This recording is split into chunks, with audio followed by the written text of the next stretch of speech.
Hey, Art Theron! Yes, we are live!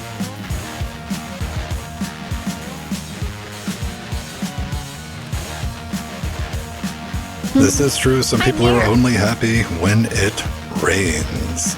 Oh yeah, it rained here yesterday. Last night. We had a thunderstorm. That was a pretty good one, too.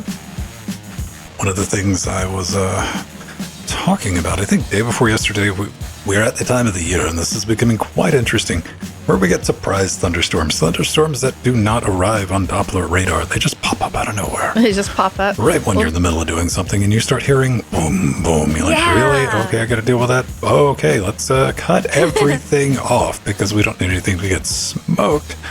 And you just got to wait them out. Yeah. Oh, poor Ven. 2 days in a row. 2 days. Oh my goodness. 2 days in a row, nature decided to wait until I was in the middle of tearing something apart. I was in this room where it's hard to hear anything anyway in the rest of the house. And you have that moment of like, the first time I heard the thunder, and I'm like, okay, you know what? Let's go check. I'm like, oh, look, okay. Second time the power blinked. I'm like, oh no, let's immediately shut everything down. And and I was compiling OBS, and I'm like, come on, finish. And we got that taken care of. How's everybody doing? How's everybody going? I don't know where you're going. I don't want you to go anywhere. I want you to sit down and stay right here for the next hour or so, because we're going to be talking about Debian turning 30. Wonder Maker's got an update.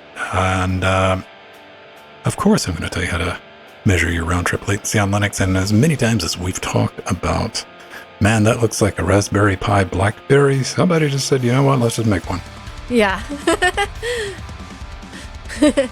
This is true. Very on time. It does happen. All right, we got about 9 minutes, and we're going to go ahead and jump into this because I am flying, trying to get through a bunch of stuff, and I might be able to do a stream for everybody tomorrow, time allowing. Okay, I will be right back. All right. And is everything else together? Yeah, middle of the week, everybody. Have we got our latest update on the Squeaky Linus drama? Has anything new transpired in that? Because that seems like that's all the everyone was talking about yesterday.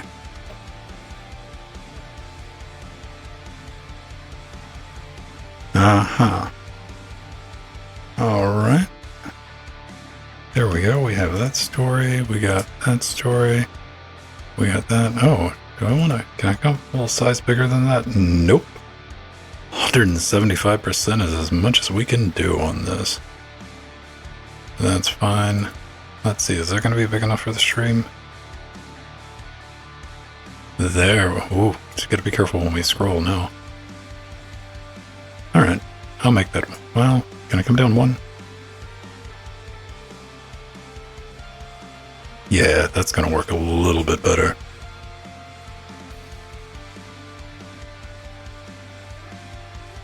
So we got those two taken care of. Boom and boom. I had to fight. You ever get in these situations?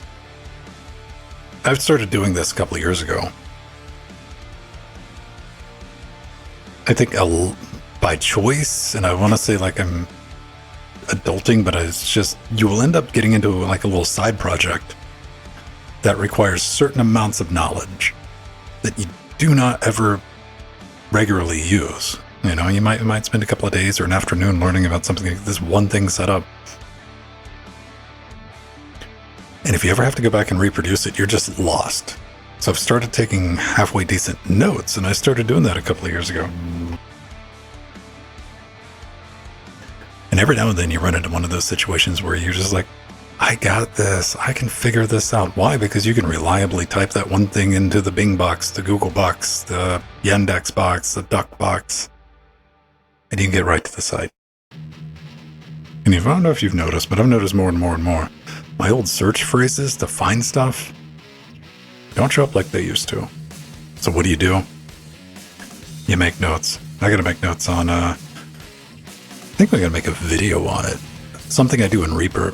is if you have jack audio, or maybe if you're using Pipewire, you're familiar with this. If you got a bunch of different sinks and sources routed around in your graph manager, normally what are you doing? You're connecting like maybe an input to an output. Big deal. You can do that automatically, but let's say you got output like 4, 5, 6, 7 in a bunch of different devices. Typically what you do with that is you would use something like Carla, a session manager, and say, hey, save this, or use AJ Snapshot and save this. So next time you need everything to connect, you can just hit that one button and boop, or hit load session. Something I've done for Reaper is created an action script, which is a Lewis script, embedded that to launch AJ Snapshot for me, and embedded that into the UI, my Reaper session. So when I have Reaper open and I need to connect these boxes to the streaming machine, I can just click a button and it does it automatically. I had to reverse engineer that. That wasn't fun. When you got to sit there and go, all right, how did I do this? And especially when it's multiple layers, it's not obvious. I'm like, okay, let's follow the breadcrumbs of, I know what the end result is, and let's work it back from there. It wasn't fun.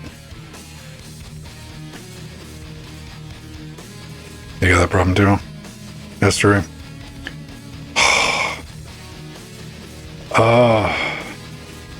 History. How many times have we been desperate enough to do archaeology on our bash command? Like, oh, please be in there. More than once.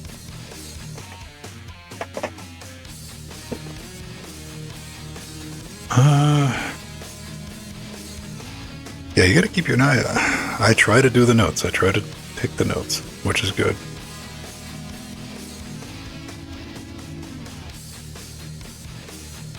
But it works. And yeah, I might just do a video on that one.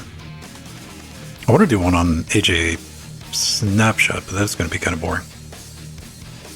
Something we are going to be doing is that I got that capture card. I has it.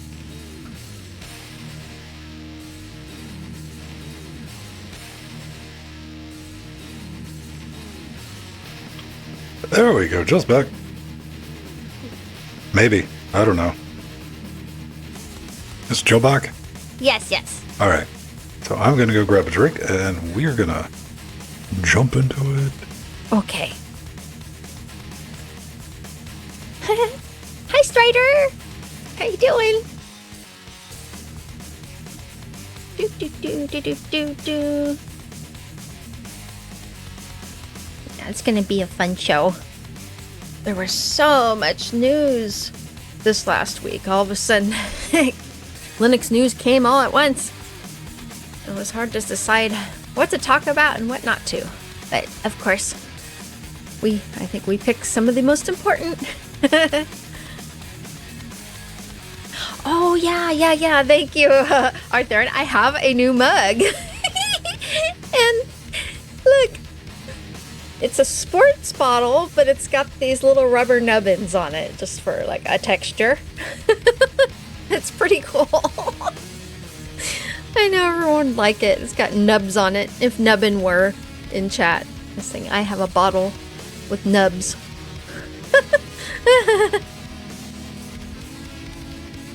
Yeah, I picked. I'm like, I saw it. Oh, I'm gonna use that on LWDW. Yeah. Sorry, yeah, no, I know.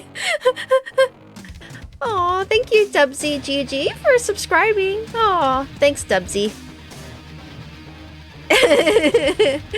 Yeah, this is very unique. Yeah, Steve's like, uh-oh. I wonder what they're gonna talk about when they see that. 'Cause it looks, I guess it looks kind of phallic. I don't know. I think Ben will like it.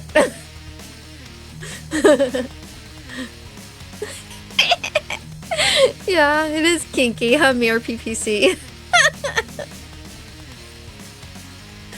Aw, Strider. It's lewd.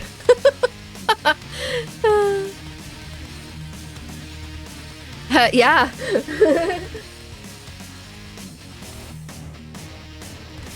Yeah, I just got it. Where did I get this? I think it might have been Disneyland? No.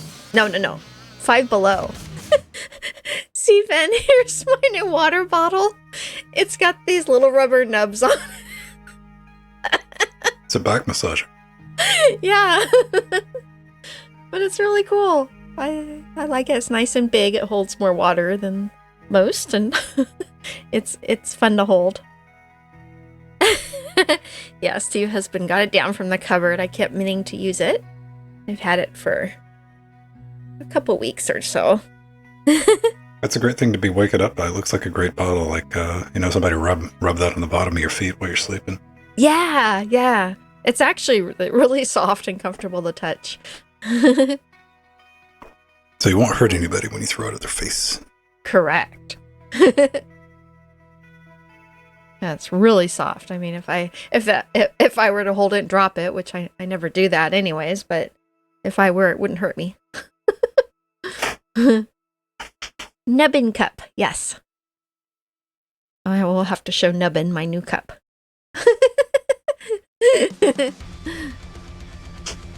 Okay, everybody, we are lined up. We should be good to go. So, Let's get that. Let's get that. And I'm going to pull that down just a smidge, which is a highly technical term. Cool. All right, so I got a button now that I can go. Oh. Hey, that's so neat. Do. We are recording, so let's jump into it, everybody. Do we have anybody that wants to, I'm tempting fate. Like, does an airplane need to fly over the house real quick? Oh, yeah. It usually does at the beginning of LWDW. Or a motorcycle goes by.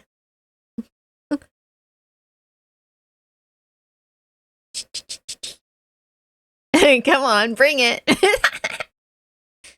Maybe not. Okay, fair enough. Let's go, everybody.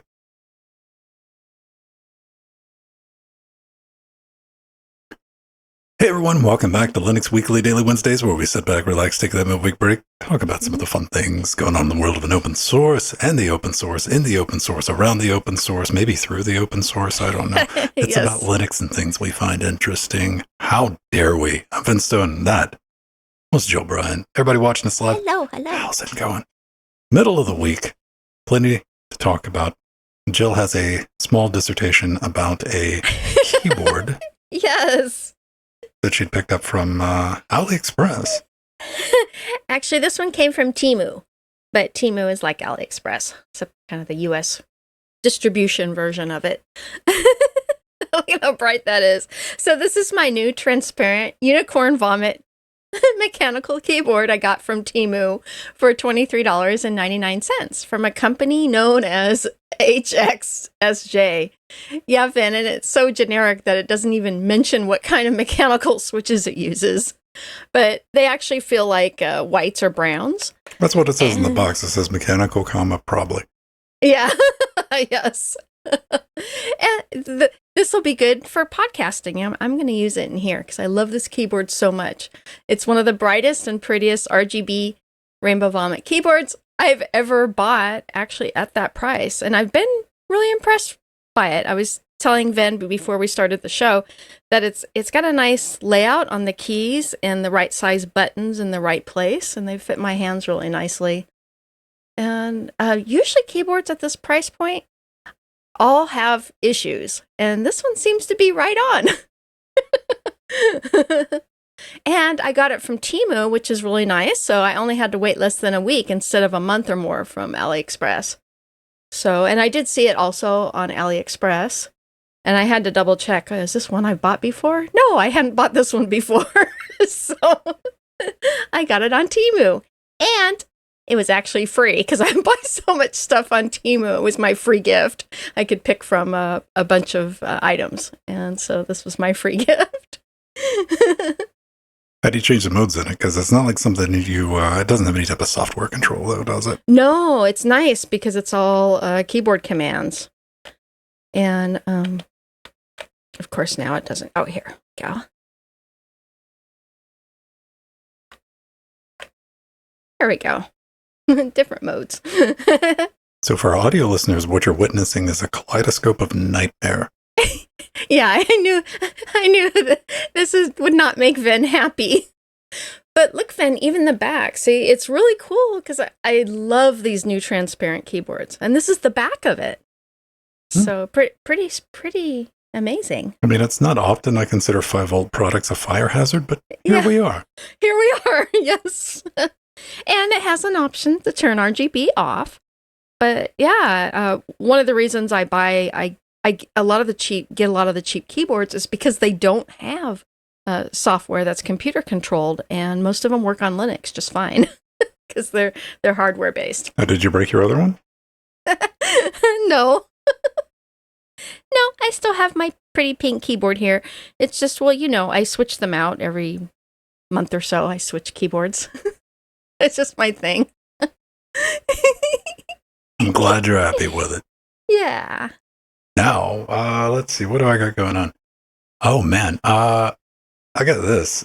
I talked about it on Saturday. A little crinkly paper. ASMR. Oh, yes. This, ladies and gentlemen, is an AJA Kona LHI. Yeah, usually a very expensive capture card. They're about $1,800 if you want to buy one new. Yeah. So what do you get on this? Mm-hmm. HDMI in, HDMI out, SDI in, SDI out. You get a dongle which can connect to a breakout box, or, it's got like one of the, dongle breakout cables, whatever it's insane looking breakout cable. So when did I get this? Last year, AJA came to the OBS project and they said, hey, we would like to work with OBS. So our capture cards work with Open Broadcast. I'm like, oh, that's really neat. These being expensive as they are, I've had to sit and wait, being patient on eBay, going, somebody's going to get rid of one of these one day. And they finally did.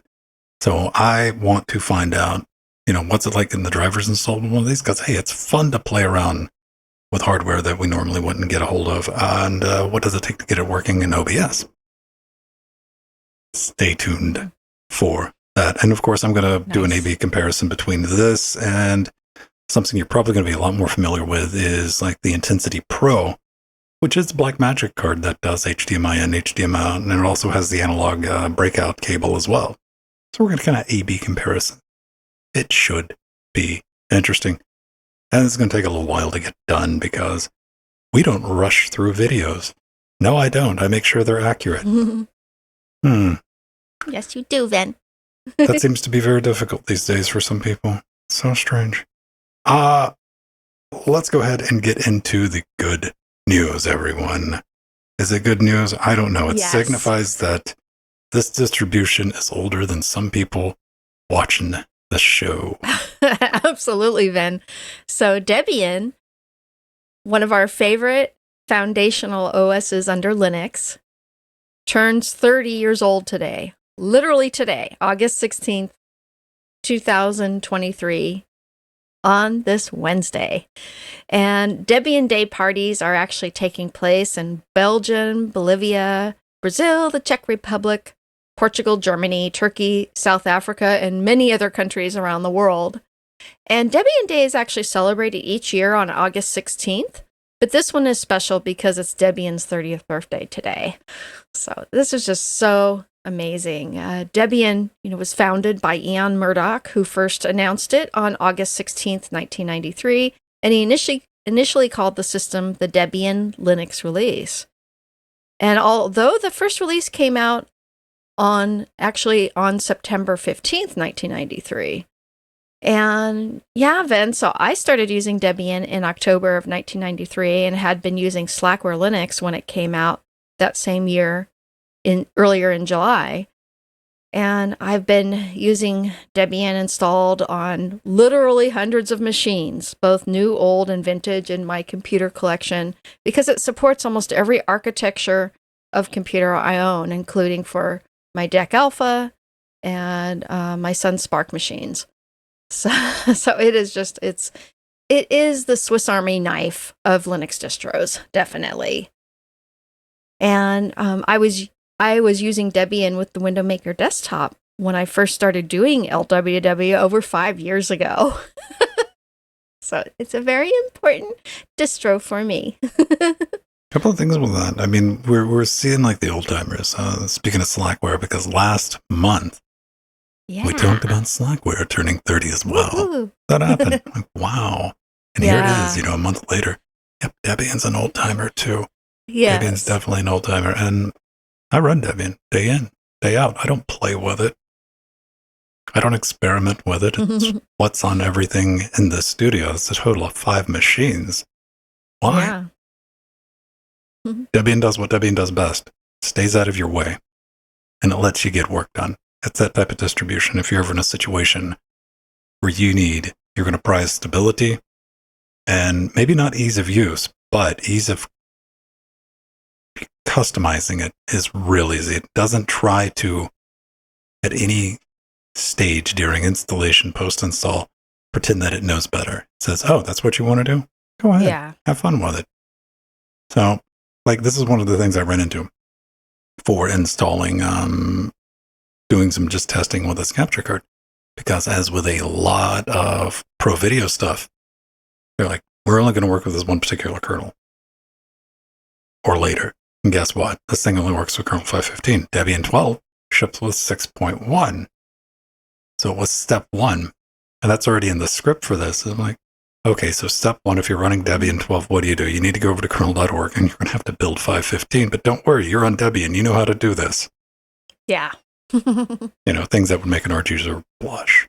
Compile a kernel. What? Oh, for shame. That's not going to generate any comments. So, yeah, really happy to see Debian's still around, and it's sticking true to how it started. It's never sold out. It never went commercial. It is still a volunteer group organization. What sold me on Debian when I was looking, because I was running Ubuntu. When I first set everything up, why did I start using Ubuntu? Because at the time, how long have we been doing this? This new tech had come out called UEFI. And I bought one of these new motherboards that didn't have a BIOS so much. And nothing would install on it. But Ubuntu did. So that's why I ended up running Ubuntu. I had never run Ubuntu at the time. And gradually Ubuntu got to the point where I genuinely didn't like having to de-Ubuntu the system after doing an install, because everyone who's running Ubuntu knows what I'm talking about. And it's only gotten worse over the years. So what did I do? I said, let's just go to the source, right? Because what is Ubuntu? What is POP? What is Mint? It's Debian with a spoiler and a fart box muffler taped to yes. it. That's why I call it Debian with a body kit, and everything else. Just go back to that source, and it served me extremely well. Yes. And most importantly, it kind of keeps you on your toes, because you get that solid, stable, you get Debian installed. What do you get after it's gone stable? Security updates. And you're going to get those 2 to 4 years, depending if you're using the, their LTS support type thing, which you don't pay for. You can just opt into it. However, it's not the old stodgy distribution if you want to run Debian testing. Yeah. Debian testing is awesome. Rolling release. It's up there. Pretty much. Like point to point with your package variables. And if you want to get that Arch experience, go to Debian Unstable. You can live that Arch lifestyle. Yes. In that ecosystem. That's great. You never know. You install something and maybe the system's going to come up, but you know what? It'll keep you on your toes. I don't need that excitement in my life anymore. Yeah. You want stability. I need stability. I got to be able to cut everything on. I don't ever want to have to worry. I need security updates. You want those, but you don't want package updates. Like you build a system around your current package set and it stays good. You don't want something, a library FFmpeg update for what reason? Oh, look, that's now incompatible with that. But you do have to keep that in mind. You got to be comfortable. Like if I want to install updated software, we've had this discussion a couple of times in our Discord this week with people saying, what about installing, NVIDIA drivers with a run file versus the package manager? Like, that's just a given with Debian. Even with Debian 12, it's a recent run file. Yeah. driver. I need to do a video on that to explain, because you don't just need that. You also need CUDA. So then you got to go, how do you download CUDA? How do you get that set up? How do you get it installed? But you can also just install, like, if you don't need the latest and greatest, and this is where the equation comes in, because sometimes it's better to run, because DaVinci Resolve runs better with an older driver that has been tested against with an older version of CUDA that it does with the latest driver and the latest version of CUDA. Mm-hmm. These are A/B testing, and Debian gives you that flexibility. It's not going to fight you. It's like, yeah, if that's what you want to do, go do it. So happy to see it, and we don't ever have to worry about, Debian ever getting taken over by anybody. We're not going to be doing a story next year. If it's like Oracle has bought Debian, there's nothing to buy. Yeah, you don't have to worry about that. That makes me happy. Incredible work, incredibly stable distribution. Part of that is the team that will fight you tooth and nail to get your package accepted into Debian early on. That really sold me. I was watching on a mailing list somebody genuinely upset and cross that they would make a couple of, relatively small exceptions to get his package into Debian. He's like, why can't you just bend the rules a little bit? I'm like, these are my people right here. These are like, no, you do it this way for a reason. And having that is part of that skeleton that Debian's built on. It's got a strong base. Yeah. Their community is wonderful. I always really enjoy talking to all the folks over at the Debian booth at the Southern California Linux Expo. And last year, Mad Dog Hall was at the booth representing. So that was awesome. It's good. Give it a look. And you'll notice, like, most of the guides and stuff I build are for Debian because there's so many different branches, that usually are going to be compatible with your Mints, your Ubuntu's, your Pop OS, things that are built on top of .deb it. is just universal. It's just, you can always count on a .deb. What about Window Maker? Yeah, so, and speaking of running Window Maker, my favorite free and open source window manager for the X Windows system that I am using right now has a new release, Window Maker 0.96.0. And it's actually been over 3 years since the last release, and there are some really cool new features for this next step inspired X Window Manager. Window Maker now supports hot corners. I was really excited about this. So you can send your mouse to a corner of your display and have it execute a command. And you can access it in the Window Prefs app or edit the Window Prefs file under Window Maker. And for me, this is cool because I often use Window Maker when I'm podcasting, and in fact, I'm on it right now. And it's kind of a nice to be able to have the hot corners because I can launch applications easily that way. So instead of normally I have a little script that runs and starts up all my applications, but this is just another way you can launch applications easily using hot corners. And this is something I've been waiting for. And for taking screenshots, there are new keyboard shortcuts you can configure in the WPrefs app, including the keyboard shortcut, which is in the keyboard shortcut preferences tab, including to capture a portion of the screen, capture a window, or capture the entire screen. Yeah, I know this for other desktop managers, this has been around for years and years, but we finally have it on Window Maker because I'm very happy about this because I take lots of screenshots. And there's also lots of improvements for full screen applications running on multi-monitor or with Zynorama, which is always a good thing. And there's actually a new option added for keeping the dock on the primary display head, which is really nice because sometimes that's an issue. It'll jump around to different display heads when you reboot. That has happened to me.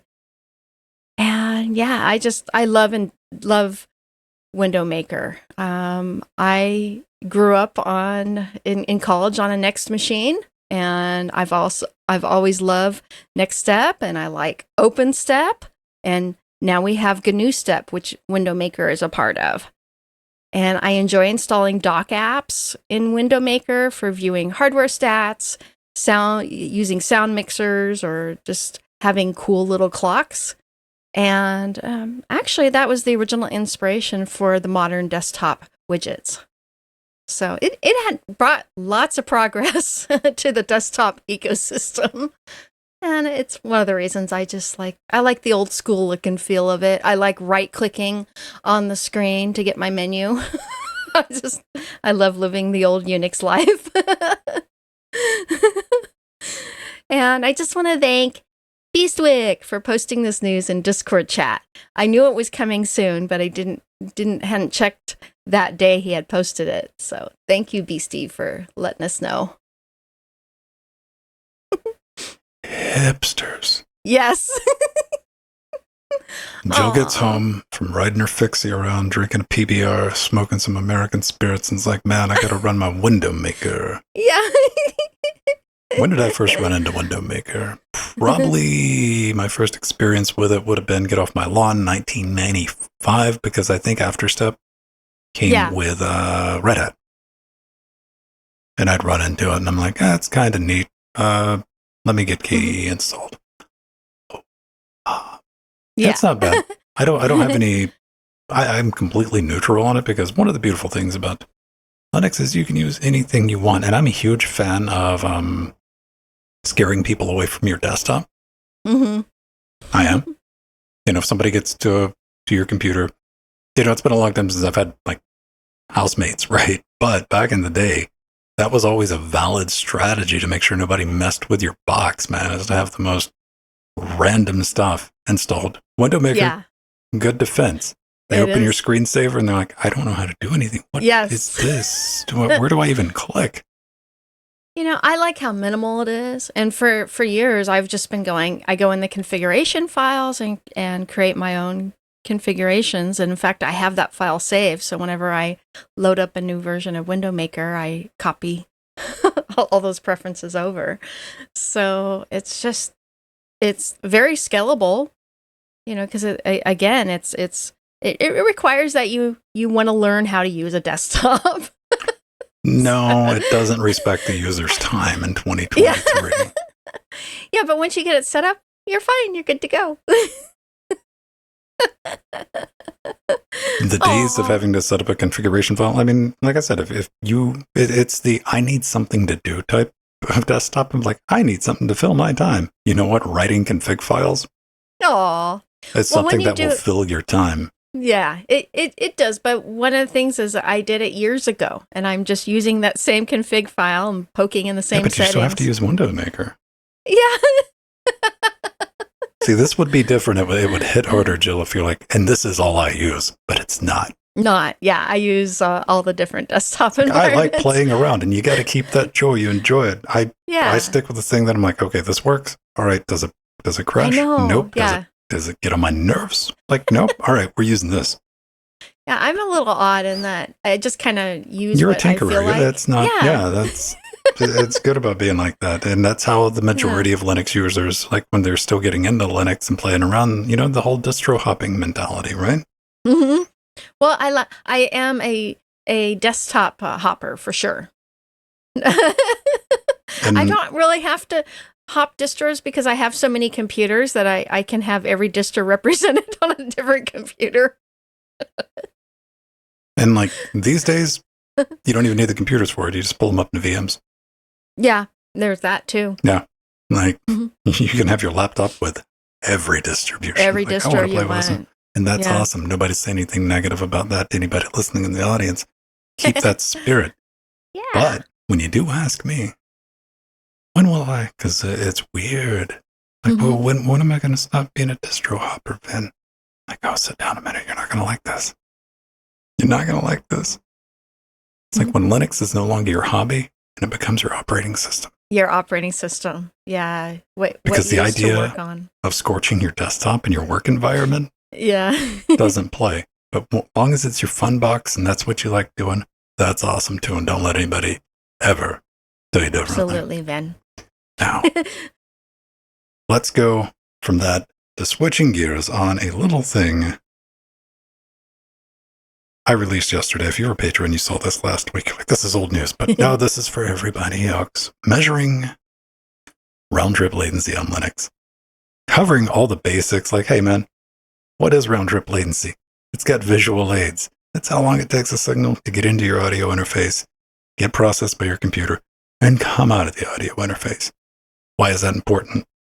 Well, if you're trying to do any type of real-time monitoring, post-FX, latency's critical. And this is like, hey, I'm trying to play my MIDI keyboard, MIDI instruments, or in the case of what we're doing here, we have a full mix minus set up and everything's being routed digitally through Reaper because I'm taking advantage of the mixer. So we need really low latency to make sure our communication's good, and also so we can do self-monitoring without, because if you've ever been in that weird situation where the audio delays too much, it can prevent you from talking. That's the truth. So what do I do here? What do you need to get it installed? Pretty simple. Right out of the box, you need a cable, you need an audio interface. And one thing I really wanted to point out that I thought was important was people don't, because they'll say, I know what my round trip latency is. They think it's this. They think it's this, but I'm going to show you. Down here at the bottom, like in QJack CTL, it says latency 5.33. Yeah. People say, yeah, that's what my round trip latency is. No, it's not. No, it's not. That's not your round trip latency. That's a theoretical best case scenario of what it could be if your computer didn't exist. That's a fanfic number. That is not what your round trip latency is. That is reported block latency. It has nothing to do with your actual real-time latency, which is always easy to spot because people will give you that exact number, like 53321. Like you can math out what sample rate, what period buffer they have set. So this will give you an actual number. How much latency can you deal with? A lot of people are kind of confused on this too. This is something I point out in the video. You can normally deal with about 8 milliseconds up, and you can deal with 11 milliseconds, but you're going to hate it every single millisecond that you're dealing with 11 milliseconds before things start getting squirrely. Now, that's not too far away though, because how long does it take for your 8 milliseconds? How far away from a sound source is 8 milliseconds? Let's say, Jill, you got your big electric axe and you got an amplifier. How far away from that amplifier can you be before you hit 8 milliseconds, where it takes 8 milliseconds from that audio to get to your ear holes? I'd say 10 feet? Close. 9 foot. Oh, okay. So it's even less. 2.7 meters is 8 milliseconds. Now, we're factoring in, sound propagation through air. So, of course, altitude and temperature come into effect, but nothing that is really going to affect that calculation. Because sound's pretty constant. Sound's going to travel at 0.344 meters per derp. I'm fighting this YouTube video right now that I'm trying to get to a spot to play for you guys. And you know that bottom thing that keeps popping up? Oh, yeah. When you pause? I wish I could turn that off. Yes, this is like what I'm fighting right now. This is what I'm fighting right now. I apologize for everybody. But most importantly, I was able to get my Hello Kitty reference in there. That took a little bit of doing. But one of the things I also wanted to point out is this. Even if you don't care about audio latency, this is good practice. So you can shave about 2.5, 3 milliseconds of latency off by plugging your USB audio interface into the right USB hole. Now, what's the difference? Well, like your front panel and some of your back panel, especially like, the two designated like PC mouse USB ports on the back, those are all typically going to go through your motherboard's chipset. In my case, it's X399. But everybody, everything, B450, B550, whatever chipset you have on your motherboard, then it's going to go to your CPU. What you want to do is get your manual and find your USB ports that report directly to your processor. Yeah. In this video, that shaved off on like 3 milliseconds. Just boom. Free time right there. So yeah, go check it out. It's step by step. And most importantly, we love benchmarks. So you can go, where does my audio interface on it? And we can play that game. Yeah, Head that's over my to Linux Inbox Gamecast. 2 Mini is in there. Yeah. Inbox still holds up. It's a good piece of kit. Yay! Like surprisingly the fastest. And then we're all like around 8 milliseconds. I show you the settings, which is going to be, 128 frames with buffer size of 2. So you can test at home. And that'll give us like a good baseline. And I've been testing USB, Firewire, PCI Express. Soon, even PCI. If that's important to you, or if you're just curious, you want to learn a little more about how audio works under Linux. There you go. Hope you like it. Now, what else do we have? Oh, right. BlackBerry Pis. Yeah, this is cool. Man. So, what is this? How many times have we talked about, that kind of looks like a Raspberry Pi, or, it's like, that's very reminiscent. Like, I can kind of see a Raspberry Pi. Well, let me tell you, this looks like a Raspberry Pi that has been tossed on the freeway and run over a couple of times. Yeah, it does. There's all the parts. Oh, no. So if we scroll back up, look at it right there. This is, when it's got this is a goth Raspberry Pi. What it is. Yeah. It's edgy. It's packed with a Raspberry Pi Zero, a BlackBerry inspired keypad that you can order. There's a parts list, and a Raspberry Pi camera, no IR. It even has this Spectrum inspired, a little specky rainbow case. And yeah, that looks like it's got a fan in it. I love reading. It's like, I don't know if I need to have a fan in this, but I'm going to put one in anyway. 3D printed, everything you need to make, yes, it's like a really big BlackBerry, but it's either that or a diseased Game Boy. Yeah. Well, this one's really nice, though. We had covered some other Raspberry Pi BlackBerry, lookalikes, and this is one of the nicest one. I like that it, looks like a Specky and a BlackBerry merged into one. In fact, I was calling it a Speckberry. It looks like a Speckberry. And I think it is actually really cool. What's unique, one of the unique things about this one is that the GPIOs are directly accessible from the top of the LCD screen. That's awesome. You can spill stuff right into connection. Them. Yeah, and that's one of the reasons why it's bigger, because you have the access to the GPIO pins, which is really nice. So what would you do with this? I have no idea, but you don't make cool stuff like this because it's practical. You do it because it's neat. Aw. And Steve Husband, you're right. He said in chat, HP calculator look. It does kind of, big chunky slab. We always count on you, Steve, for those topical 40-year-old references. Love it. Yeah. So, all this is going to be in the show notes. Go check it out. We're right at 30 minutes. We did good this week. We got in. Yes. We got out, covered everything. And again, happy birthday. Yeah, happy birthday, Debbie. That's we wonderful. Love you. And get out there and test some of your round trip latencies. Let me know in that video's comments. But until next week, ladies and gentlemen. Yay. I gotta learn where my new switches are. There we go. 3, 2, 1. Dubsy, thank you for the 11-month resub. Thank you so much. Yay, and he's in chat also.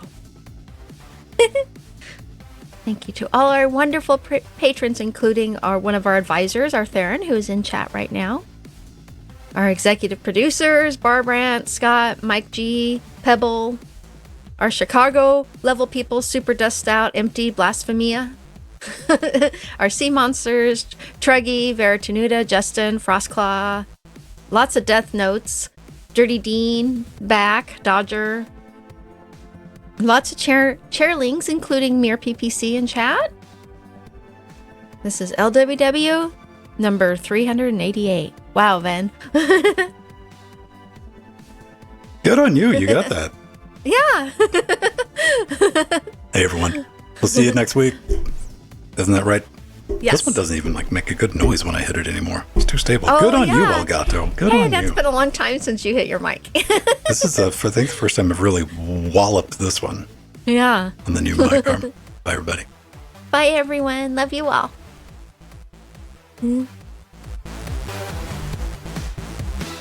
Aw, you're welcome, Dubsy. Yar! Arthurian, yar! Okay, let me see if my stop button works. Boop, boop. Look at that. Nailed it. Yay. Automation. Gotta love it.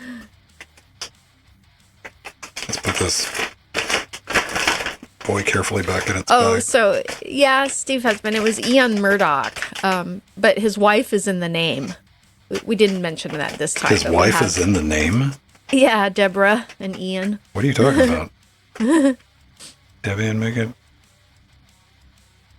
Oh. Yeah, it's a mixture of his wife's name and his name. Deborah and Ian.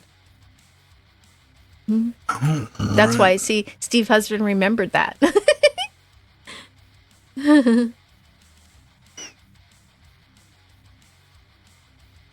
Nice talks. Yeah, I got the Elgato one just because I got a deal on it on Amazon used for like $70 or something like that. And I had I think I had like a $50 gift certificate for some reason. But I just bought it out of curiosity. And yeah, I like it. I like it if you were like need a good stationary. It's built way better than I would expect from something from Elgato, creators of Stream Deck. So, I mean, it's solid metal. It's got like little magnetic holders. And if you like a low profile, then again, you need to really think about, your topology of your desk can survive a low profile mic arm. Because if you're a cluttery, got stuff set, it's not going to happen. Like my desktop's wireless except for this Stream Deck, ironically, but I can move it because it's low enough to where the Stream Deck set at full height, realistic height, is too tall to go over it. To give you an idea, like this thing it's only about that far off the desk with that arm. I would worry about it because my mouse is right under my arm, so that's where I keep it. Although when I rearrange things in here, I have another arm that's a really nice one, but I haven't installed it. I've had it for a while. But this one works. Yeah, well, that's one of those I'm not things like you though. I don't move mine. I keep mine in the same place like all the time. Yeah, when I'm working in front of the computer and I'm not on a show, I need to be able to move the microphone out of the way. Yeah, no, that makes sense. See, I don't use this as my work computer, so I do that in another room. To the best I've checked, unfortunately, this is the only Threadripper in the house, so... Yeah. It's like growing up, man. Like starting with Linux, I've been using daily driving Linux for like 30 years. Nobody had Linux support, so I have a different take on that. Like if somebody, I don't expect anyone to support Linux. And when they do, yay, that's awesome. Yeah. And then you're like, awesome, they support Linux, this is great. Then the other crowd gets angry, like, but it's not open source. Like, but they're supporting Linux, you clowns. Like, there was nothing at Linux port in like 95, 2000, 2001, 2005, 2006. I mean, so like, Do you know who had support for Linux back then? Everybody's favorite company, NVIDIA. I was playing 3D games on my Linux desktop thanks to NVIDIA having Linux desktop drivers back then. That ATI, none that you want can get working, man. Before that, 3D effects. At 3D effects, hardware accelerated. Glide 2. It was a different time, kids. Yeah. Stream Deck, however, does work with Bitfocus Companion, which is an open source application that I use to control my Stream Deck, where I can do things like automation and press buttons and have them work between not just OBS, but also the DAW and like activate plugins and do scene changes and boop, hit a button, let it go. It does the thing. Love it. I'm trying to simplify things. I want the big Stream Deck, but Stream Deck can go play in traffic if they think they're getting $200 for that thing. Oh, I know, the big one. Yeah. That's silly. Like I got this one for maybe 100. I got to use for like $100. Oh, this is what they need to do though. This is how you sell 10 times more Elgato. Put mechanical keys behind these switches. Yeah, there you go. So people can make noise when they're switching noise. stuff. Like, ooh. Yeah. More pro. Click, click, click, click. Most of you are cringing, but there's a couple of you out there going, you know, that's not a bad idea. I just might buy one. It's horrifying. Reverse engineering is not illegal. No, it's not. That is a tried and true quickest way to get Linux drivers for your product is not to release them. You know? And I always drag this out as a case in point. Blackmagic. Blackmagic capture cards have had Linux support since they were Blackmagic. Yeah. Go find me a reverse engineering project for Blackmagic. It's got the drivers, like nobody's going to bother with it. Now look for like AVR Media and how many, because they're like, oh, Linux bad, we know a release thing. Plenty of reverse engineering projects. You know, that's how you get Linux drivers. Don't release any. Blackmagic is great. It's just not pro gear. You know, there's the reason is, you know, there's a saying, like, if you can get Blackmagic because they're cheap and you can get a lot of them. But if you buy a Blackmagic thing, buy 2 of them. And I say this as somebody that probably has more Blackmagic hardware than the average person by a large delta. Because if there's a bunch of different problems. My joke is like probably like the opening. I was like, you remember the Magewell? I have that Magewell Quad HDMI capture card, right? Yeah. It has 4. That's supported on Linux. Yeah, Magewell has Linux drivers. And it does 4 1080p streams. You know, it can do 4 1080p captures.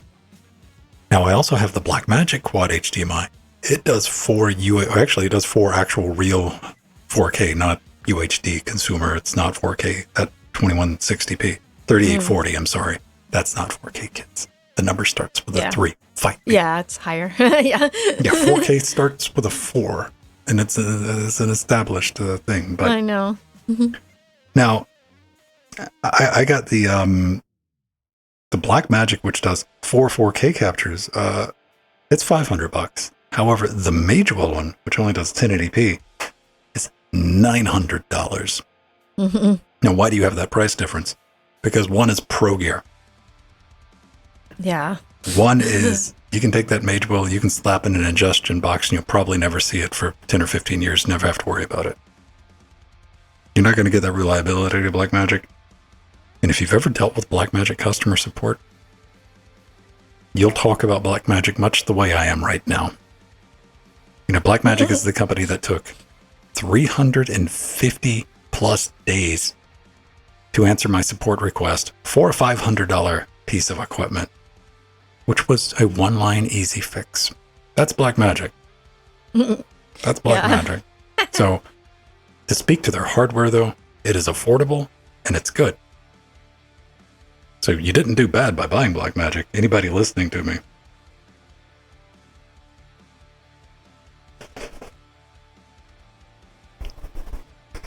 But, you know, for like consumer stuff, I'm a huge fan of Blackmagic. Another problem you get, like capture cards are good. You might want to be careful with their cameras because just go to the Blackmagic forums and read about, you know, somebody's like, I broke this one little hinge. I'd like to be able to fix this. And they're like, yeah, we don't have big parts for that camera anymore. It's been 3 years. So you can buy a new camera from it, though. Yeah. So yeah, you're paying big price deltas for like support, repairability, and stuff like that. You know, I called up Magewell, and I'm like, hey man, what's this JST micro connector exact size? Not only did dude write me back with what it is, he's like, oh yeah, you're living in the States. Here, I went ahead and went to Mauser and found the part numbers for the exact piece. You know, we get it from a different vendor, but that's the level of support you get from Magewell. Nice. The Intensity Pro 4K is a good card. I have one right now. That's LGLC and everything. I have the original Intensity Pro.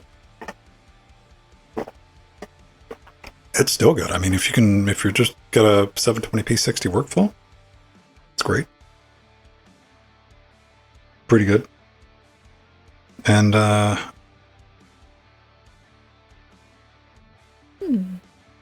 better to mage well than those are words, Strider. I'll give you that. Yeah, Blackmagic's always dragged a little bit with like kernel releases, but as I was talking earlier, I only expect to have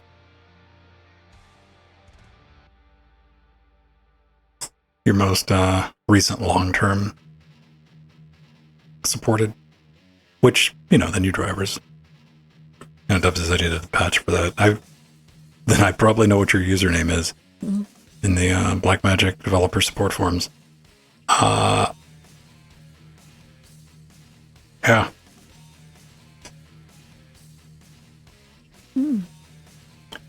Use and break up work after retro console games with. Yeah. That's one of the cool things. The Intensity Pro is a great Swiss Army knife. My only problem with the Intensity Pro is what I'm looking for right now is a Decklink Ultra Studio 4K. Those are by no means new, but they have the breakout and they have the HDMI in, HDMI out, but they also have SDI in and SDI out. And I need SDI connectivity. But everything's in flux right now because that would help me in my current situation. But once I get my pennies saved up and I'm able to build the Epic system, which has been renamed to Threadbearer, then I get more PC Expressals. My limitation right now is only having 4 lanes, 4 by 16 lanes, and really only 1 by 1 because the video card covers up the other one. I need 2 more ports to do some stuff that I want to do eventually, one day. I don't know. We'll get to it. It's all fun. It's stuff to play around with. Engineering challenges. It's like, how do you get around that? How do you spend the money the best way? It's like playing a very weird video game. Yeah. The puzzle. But there's no control Z. There's no way to back out of it. So you try to make the right decisions. The most responsible ones. Oh, man. Does anybody do anything the rest of the week? You're just going to go back to sleep and I'll see everybody next Wednesday? You're going to go back into hibernation? Is that the plan? No, I got to do a lot of work the rest of the day, and then I'm going to try and play some Trackmania tonight and practice. I was impressed by Jill. She started complaining about the grass map at the beginning. Yeah. It didn't stop until the end. Then she was trying to recruit team members at the end of the map. She's like, yeah, and everybody else didn't like it too, right, guys? Right? Yeah. And it was entertaining because Jill, we all play 2020. You do know that's right.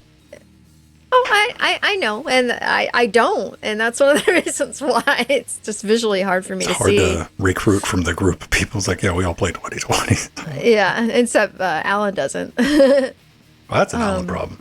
Yeah. But yeah, I mean, once I memorize the map, I'm fine. I'll be fine.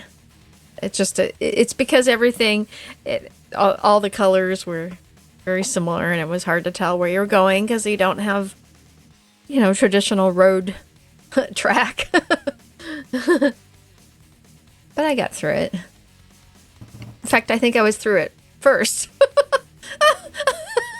But I just didn't like it. Speaking of Trackmania, we do Trackmania on Tuesdays and Fridays if you want to come play with us. We get all that information when you're watching this on Twitch.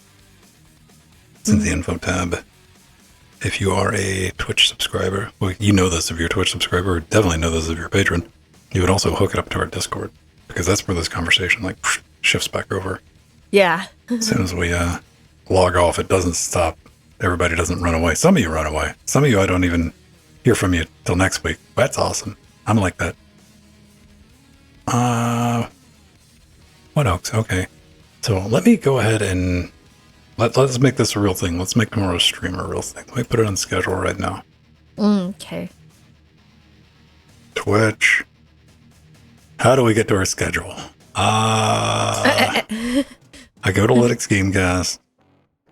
Twitch. There's some really basic things on twitch.com, like the user experience. The menu's over here on this page. Now everything's on this side. Mm-hmm. So how do you edit your schedule on Twitch? You find a way to get to your schedule. You know what? Do you know how do we get to our schedule? We go to linuxgamecast.com. This is step 1. We go to the live tab and we go to the link to our schedule. There we go. All right. Now what do we do? Edit schedule. Okay, we're going to add a stream tomorrow. Tomorrow, what are we going to call it? Test bench build? Cheapest test bench on Amazon. Yeah. Is test bench hyphenated or one word?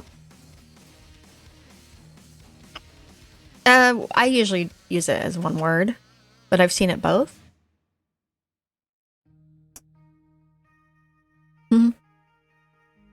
Common mistakes in technical text. The term test bench is wrong. Unlike red bench, adjective noun to describe. I do this all the time. I'm not familiar. So in HDL coding, we make test bench noun interact with. There's no such thing as a test space bench. Workbench, adjective. Dictionary recommends test bench. So our official ruling by Sunburst Design, which is not a dictionary, they don't even have. Let's go find something that agrees with us.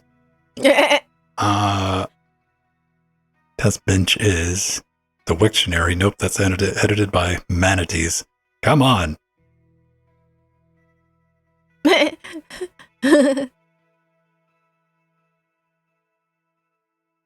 Test bench. That's Wikipedia definition.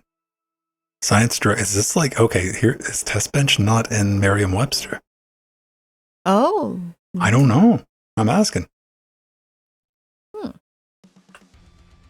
This is like one of our common tech terms, right? Everybody knows what it's like, test bench. Wikipedia separates the Edited by word Manatees. space. We can't use Wikipedia.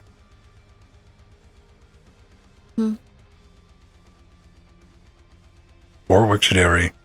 Yeah, it's not in Merriam-Webster. So this is one of our... a test bench is a piece of software used to pilot a simulation.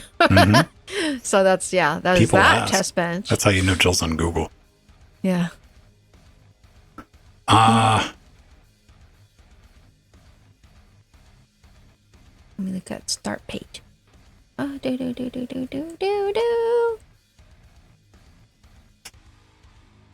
Cheapest test bench on Amazon. We're just gonna go. I'm just gonna write test bench as one word. Fight me.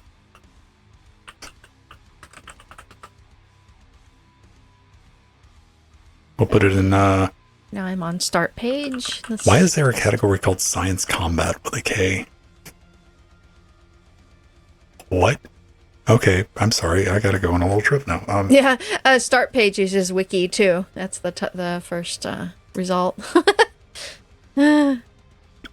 Science Combat, a 2D pixel art featuring 8 of the greatest scientists in the history. What?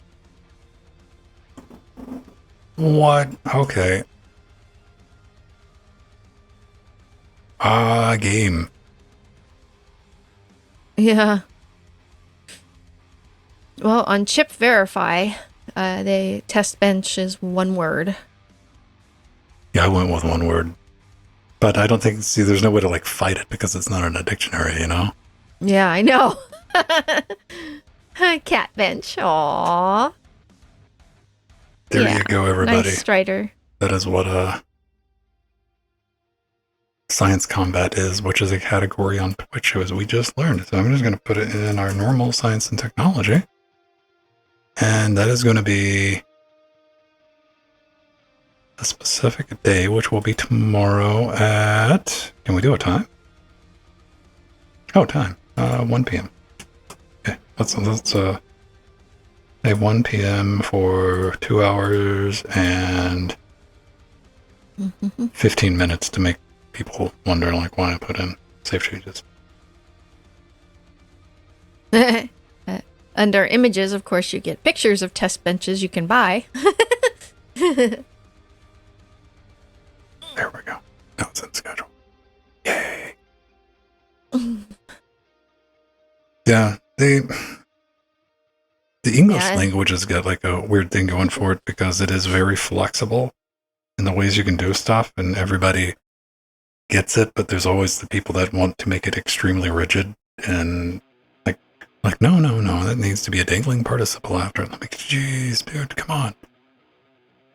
There's so many things to like simplify. Like I would completely do away with 2, 2, and 2 and to replace it with a numerical 2. Why? Because your brain doesn't work for you. There's not a person on the face of this planet that sees number 2 in a sentence and doesn't automatically read 2. They're like, this sentence is completely, I was like, I'm going to the store. So I'd say I'm going number 2. Yeah, that's not something that I've had issues with. But Do this. It's something, it's just writing it out. It's inefficient. Why do you need 3 words to mean one thing? You have 2, T-O, 2, T-O-O, and the number 2. Mm-hmm. Now your brain can distinguish between all 3 of those just with the numerical 2. Which is just 1 character instead of 2 characters. Or 3 characters. It's efficiency. Yeah. That's less bytes of code, people. Well, you grew up with German language, which has a lot less words in it than English. That's for sure. And more then efficient. You got other idiocies like living live. Same word, spelled the same way. 2 completely different meanings.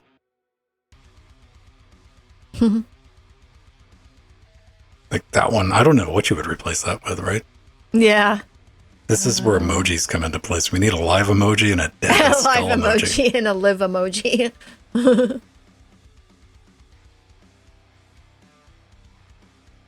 There's a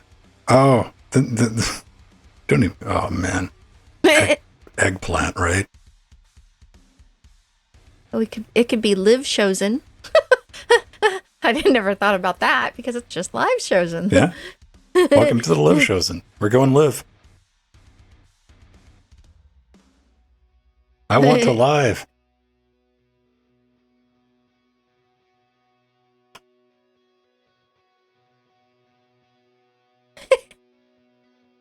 I don't know. Like I said, I think it's a very flexible language, but some of the grammar rules are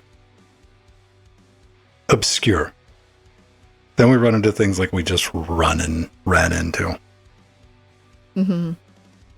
I think another one that it doesn't bug me, but I would understand. I always question myself on effect and effect.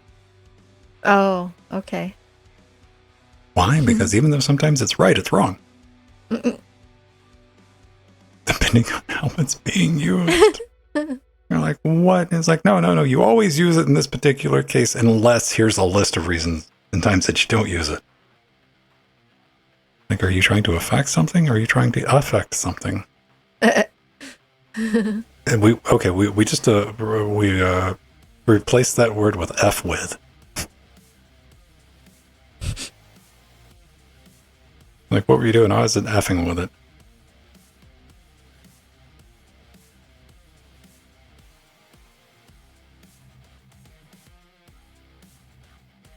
Steve, are you going to chime in on modern vernacular? Oh, nice, Steve has been, yes. Well, first I would start that sentence off with a capital H, Steve. Maybe put some punctuation in there.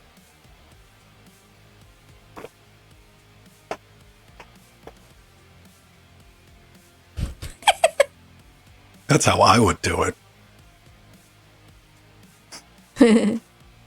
Yeah, it's interesting because so many people I know who English wasn't their first language. You know, that's one of the hardest things to learn is why are things the way they are in English. Oh, I understand why they are because I had to learn it. I didn't grow up with it. I don't make any assumptions taking a look at it from an outside perspective and looking at the differences between what you would recognize as English, which I think of as like hillbilly English versus proper English that I learned when I grew up. Yeah.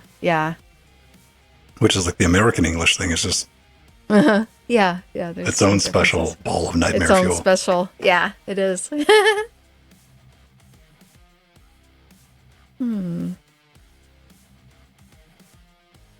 grandfather from different origins. Yeah. It's all we're gonna boil it down to emojis, though. We're gonna go back to hieroglyphics. So, I mean,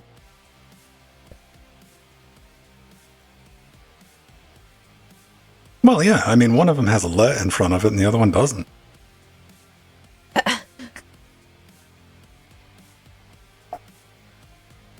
But yeah, I firmly believe we're going to be going to like some type of a symbol-based, we're talking like 1,000 years, 2,000 years. Because we're already seeing that. Like, you've definitely had somebody in your life send you an entire message condensed into like 2 or 3 emojis, or a sentence at least. And you're like, oh, all right. I know what you're talking about. All right, will do. TLDR and all the abbreviated internet phrases. Those wacky kids with their hacker languages. You got to keep up with it too. Oh yeah. That's one of the and it's all community based too. There's not like a universal one, because one thing we see pretty constantly is GLFH. Oh yeah.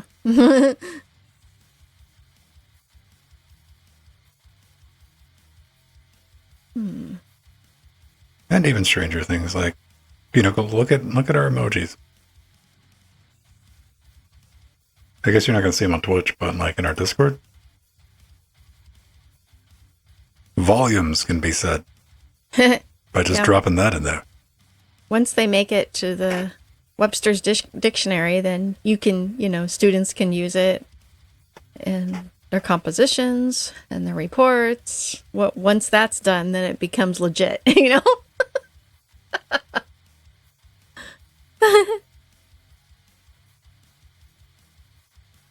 Poor Strader. You gotta up your game, Strader. You can do better than that. I know you can do better work than that. Aw. I know you can. I got faith in you, man. Here's the one Linux Gnu made for me.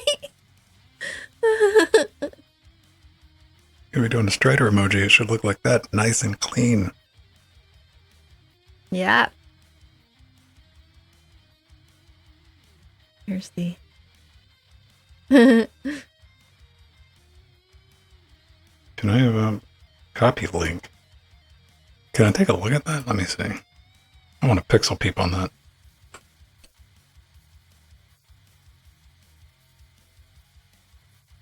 And that's the Steve Walker. Yes. I've definitely gotten better. Like, take a look at the differences between original. Oh, yeah. Yeah. Frank Mark 1. Now we have Fancy Frank. Gotta have him. Gotta have him. Sometimes you just need to drop that knowledge. Yeah. Everything I need to say, I can do right now. Just with this one image. Yeah, exactly. Sonic. Sync. All right, everybody. I need to go turn this into one of those podcast things. So, yeah, that was a fun read of tracking down the original Netscape Navigator animation. Oh, yeah. It was a couple of weeks ago. A person had to go on that journey, and they found the person who originally designed it had a copy still. Nice. I remember reading about it too.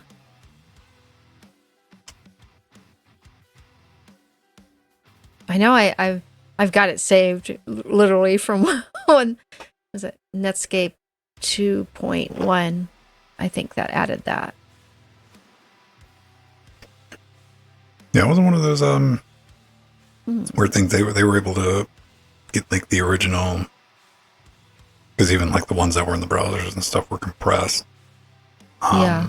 they were able to get the original and do a recreation from that, which I was like, it's not anything, it's not important or anything, but I was like, that's kind of neat, that somebody cared enough to do that, right? Absolutely. Yeah. Because if you're a certain age, like, you'd know that thing. Oh, yeah, that was so hip and cool at the time. No one was doing that on their web browsers. What didn't Internet Explorer like sparkle or something? I don't remember. There was some animation for Internet Explorer. Yeah, when you I remember launched what it did. Yeah, it had its like little thing. Yeah. Yeah, it did.